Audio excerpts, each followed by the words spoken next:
Hola a todos, esta es la unidad 2 que vamos a comenzar a trabajar ahora, que se llama Sujetos históricos en la democratización de Chile durante la historia reciente. Si ustedes se dieron cuenta y escucharon el audio inicial, esta unidad ya les presenta algunos conceptos ya trabajados en la unidad 1. Por lo tanto, el concepto de democratización es algo que ustedes ya manejan, y el concepto de historia reciente también es un concepto que ustedes ya manejan. Entonces, obviamente, el enfoque de esta clase en particular va a ser en la ejercitación sobre qué es un sujeto histórico. Acá yo les dejo los objetivos generales de la unidad, ya por si acaso. No es el objetivo, los objetivos de esta clase, porque si no sería terrible. Ya este es solamente los objetivos de la unidad para que ustedes tengan la visión de qué es lo que vamos a trabajar durante este nuevo tema.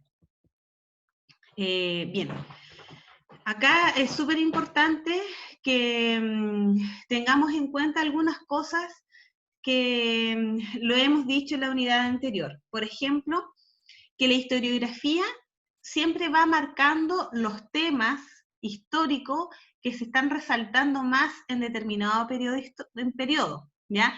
Y también la historiografía les va dando o va mostrando nuevos rostros, sobre todo en la historia reciente.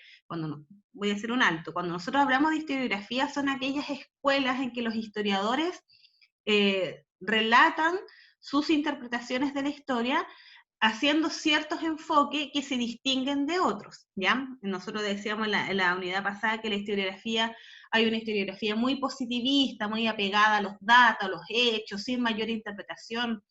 Hay otra historiografía que tiene que ver con la historia cultural, donde se resalta mucho a este personaje anónimo que pasa en la historia, ¿cierto?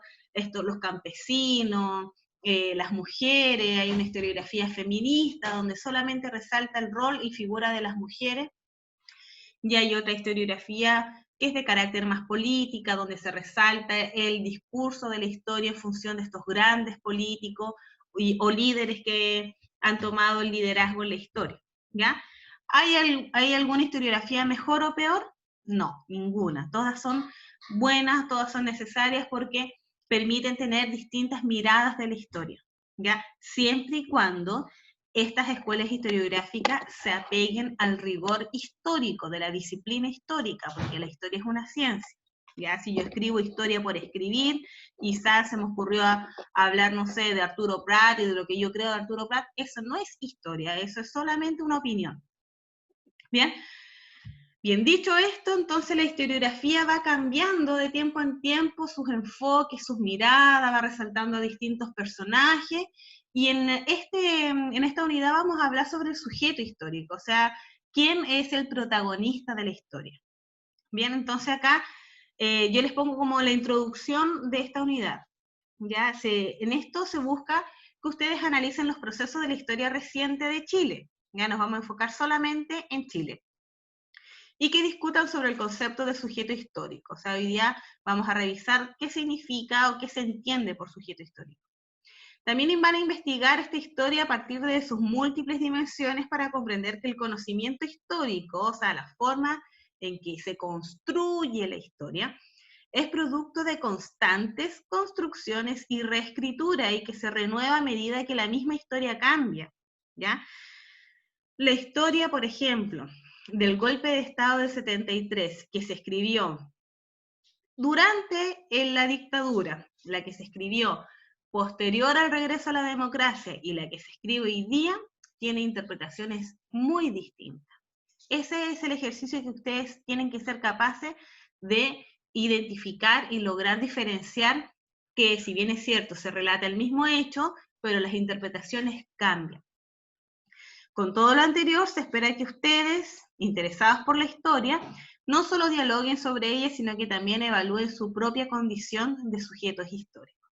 Y acá va la primera pista de la unidad, es que todos nosotros somos sujetos históricos. Nosotros podemos ser transformadores de la historia y ya somos protagonistas de nuestra propia historia o de nuestra historia cercana, ¿ya?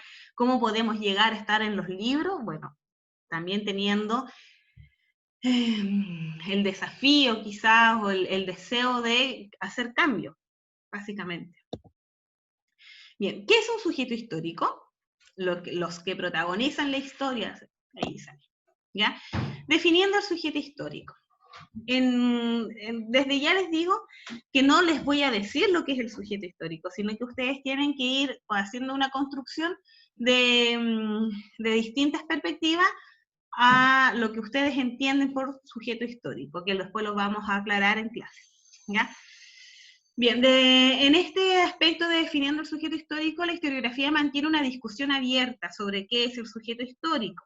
Por lo tanto, tranquilidad, porque la definición a la que pueda llegar un compañero o una compañera, que pueden ser distintas o muy coincidentes, no están ni buenas ni malas, sino que forma parte de la naturaleza del sujeto histórico, porque ni la historiografía misma ha logrado definir exactamente qué es el sujeto histórico. ¿Ya?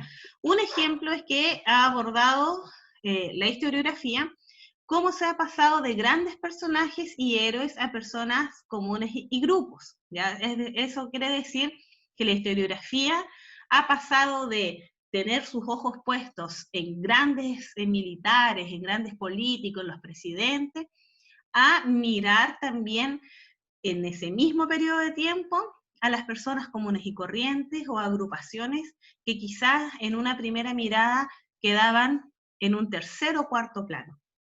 Bien, entonces, la única forma para poder identificar cuál es el sujeto histórico es leyendo historia. ¿Ya? Y cuando hablo de historia, historia con mayúscula, es leer libros de historia, no novelas históricas, no artículos de investigación, sino que leer libros de historia escrito por historiadores, aunque suena redundante. Bien, ¿quién define y por qué medios quién es el sujeto histórico? ¿Por qué algunos protagonistas de la historia no son individualizables? O sea, no podemos hablar de un Arturo Prat quizás. Sobre todo hoy día en la historia reciente, los historiadores de la corriente historiográfica de carácter más socioculturales han puesto sus ojos mucho en personajes que no tienen nombre necesariamente, que no tienen un rostro definido, sino que han sido los que han marcado el ritmo de la historia. Como por ejemplo, se me viene a la mente ahora a un Gabriel Salazar escribiendo sobre el campesinado y los guachos históricos, por ejemplo. ¿Ya?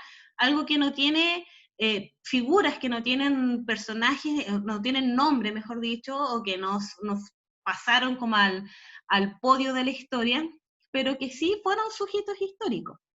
¿Bien?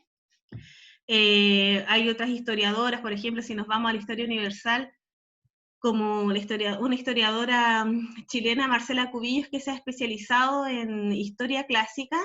Ella ha sido una de las grandes historiadoras de nuestros tiempos, que ha puesto sus ojos en el estudio de los gladiadores y de como del comportamiento, de las actividades de más bajo fondo de la historia de la Roma clásica, por ejemplo. Tomando las figuras de las prostitutas, de los soldados que no tenían mayor renombre, pero viendo cómo su comportamiento y su relación con los hechos que estaban sucediendo también fueron construyendo la historia de Roma. ¿Ya? Bien, entonces, ¿quién define y por qué medios quién es el sujeto histórico? ¿Por qué algunos protagonistas, vuelvo a repetir las preguntas, no son individualizables? Bien, ahora niños, ustedes tienen que leer los dos textos que están subidos en un Word en aula rápida para que puedan orientar las respuestas a las preguntas anteriores, a estas preguntas. Bien, una vez leído esos textos, la idea es que puedan construir una definición propia de qué es un sujeto histórico. Como les decía en el audio, no es necesario que lo escriban, no es necesario que lo redacten en un Word y lo manden, sino que ustedes comprendan o logren identificar qué se entiende por sujeto histórico, con tal de que lo podamos conversar en la clase. Bien, yo acá les pongo una serie de preguntas para que ustedes se las hagan y puedan ir respondiéndose en su mente qué relación tiene con los sujetos históricos, ¿ya? Vuelvo a repetir, no es necesario que lo escriban, a menos que usted considere que les resulta más cómodo ir armando su idea personal así, ¿bien? Lo que sí es que en la clase vamos a hablar de esto, y yo les voy preguntando a distintos compañeros qué entendió por sujeto histórico. Ahí, al igual que en los procesos anteriores, la participación en la clase va a ser clave para ir evaluando el desarrollo de esta unidad. Así que si por ese motivo yo le pregunto a X estudiante, ese X estudiante va a tener que ser capaz de contestar a nivel de tercero medio, de un electivo ya de comprensión histórica, lo que se entiende por sujeto histórico. No cabe la posibilidad de no lo leí, no lo entendí, porque los textos no son difíciles, no son de una complejidad titánica para no comprenderlos. ¿Ya? A lo mejor más de alguno tendrá que leerlo 2 veces, pero si es necesario para entenderlo mucho mejor, bienvenido sea. Bien, eso. Ahora, una vez ustedes teniendo ya la idea o la aproximación o lo que ustedes entienden de manera muy personal y reflexiva qué es un sujeto histórico, es importante tener en cuenta que las respuestas sobre que la historia estudia las acciones del hombre en el tiempo o la definición de qué es ese hombre como sujeto histórico, ya sea individuo, grupo, institución, etcétera, es fundamental. O sea, es importante siempre reconocer quién es ese hombre, entre comillas, ese sujeto histórico, ¿ya? Del mismo modo, no todas las interpretaciones históricas tienen a los mismos protagonistas, ¿ya? Vuelvo a tomar el caso, por ejemplo, del golpe de Estado del 73. Historiadores de carácter más oficialistas o de derecha van a resaltar la figura quizás de los líderes militares que llevaron a cabo el golpe, como una historiografía más de carácter de izquierda o marxista van a destacar las figuras de los que se resistieron al golpe, ¿ya? Ahí cambia el sujeto histórico, no cambia el hecho, no cambia en sí el golpe, sino que cambia cómo el historiador percibe e interpreta la historia. Y como se dijo en un principio, para poder identificar quién es el sujeto histórico, hay que leer historia, ¿ya? Entonces, con relación al personaje, al actor, al protagonista y al sujeto histórico, hay una amplia literatura que distingue teóricamente cada uno de ellos. Además, también cada uno de ellos va a tener distintos grados de relevancia. Bien, entonces este sujeto histórico puede ser un personaje o un grupo, ya puede ser un protagonista o puede ser una figura de menor importancia, pero no va a dejar de ser sujeto histórico. Esa es la idea de este concepto. Bien, para comprender mejor la idea de personaje, actor, protagonista y sujeto histórico, les dejo este texto que es de Sergio Villalobos sobre su opinión de los personajes y los procesos en función de una reseña de Cristian Gasmuri, que es otro historiador chileno. ¿Ya? Necesito que lo lean, también lo comprendan, lo procesen y lo vamos a abordar en la clase cuando nos encontremos el día martes. Bien, en resumidas cuentas entonces, este inicio de unidad tiene que ver con el sujeto histórico, el cual ustedes, de manera personal, a través de la comprensión de la lectura, van a construir su definición de sujeto histórico. No se preocupen si sienten que no está del todo bien o que a lo mejor les quedó alguna duda, porque eso lo vamos a mejorar en la misma clase, ¿ya? Pero sí tienen que leerlo a conciencia. Y para cerrar, la distinción sobre personaje, protagonista, actor y sujeto histórico que se hace en esta reseña por Sergio Villalobos, que es un historiador chileno. Eso. Espero que las instrucciones y la orientación de la unidad les quede clara y nos vemos el día martes en la clase. No falten, por favor. Y ahora voy a cortar, pero no me sale el cuadrito para cortar.